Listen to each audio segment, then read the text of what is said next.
विधानसभा असो की लोकसभा, भल्या भल्यांना धक्कातंत्र देण्यात माहीर असणाऱ्या जत मतदारसंघात मतदारांनी भाजपा महायुतीचे उमेदवार गोपीचंद पडळकर यांच्या विकासपुत्राच्या मुद्द्याला साथ देत त्यांना तब्बल 38,000 मतांच्या फरकाने विजयी करत विधिमंडळात पाठवले.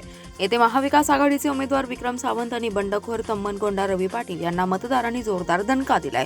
विशेष म्हणजे 21 पैकी 20 फेऱ्यात आणि टपाली मतदानात पडळकर यांची आघाडी कायम राहिली आहे. गोपीचंद पडळकर यांना 1,13,737 मते तर महाविकास आघाडीचे उमेदवार विक्रम सावंत यांना 75,497 मते मिळाली. यामुळे निवडणुकीत जातीयवाद, सामाजिक समीकरणे अशा कोणत्याही भावनिकतेला बळी न पडता मतदारांनी पडळकरांच्या विकासात्मक विचाराला साथ दिल्याचं ठळकपणे अधोरेखित झाले.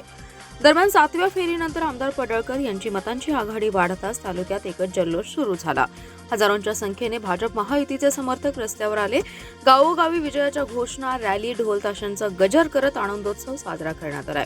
जत शहरात आमदार गोपीचंद पडळकर, ब्रह्मानंद पडळकर, डॉक्टर रवींद्र आरळी, संजय तेली, आप्पासाहेब नामत, सरदार पाटील, चंद्रशेखर गोबी, सुनील पवार, संजय कांबळे, परशुराम मोरे, महादेव हिंगमिरे, आप्पा पवार, लक्ष्मण जखगोंड, अंकुश होवाळे, सुभाष गोबी, आकाराम मासाळ, टिमू येडके यांच्यासह प्रमुखांची मिरवणूक काढण्यात आली होती. आजवरच्या इतिहासात प्रथमच मतांच्या टक्केवारीचा आकडा वाढला होता. त्यामुळे हा निकाल अतिशय धक्कादायक असेल असा अंदाज बांधण्यात येत होता. येथे भाजपात बंडखोरी झाल्याने त्याचा कुठे भाजपला फटका बसतो काय असाही कयास बांधण्यात आला. परंतु मतदारांनी ज्या पद्धतीने पहिल्यापासून पडळकर यांना साथ दिली, निवडणुकीतील वातावरण आणि प्रभावी प्रचार यंत्रणा या जोरावर पडळकर हे एकतर्फी विजयाचे मानकरी ठरलेत. आज महाराष्ट्राच्या विधानसभेचा निकाल झाला.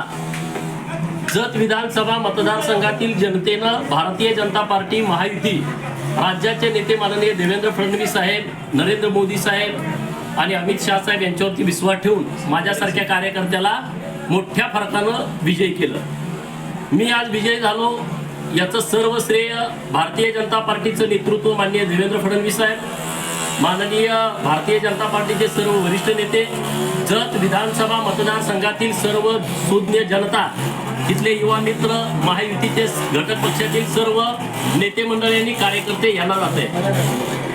माझ्यासारख्या कार्यकर्त्याला विधानसभेची संधी मिळाली, या संधीचं सोनं करण्याचा मी निश्चितपणे प्रयत्न करेन. मी आमदार झालो याचा मला 100% आनंद आहे. परंतु देवेंद्र फडणवीस साहेब पुन्हा आले याचा मला 1,00,000% आनंद आहे.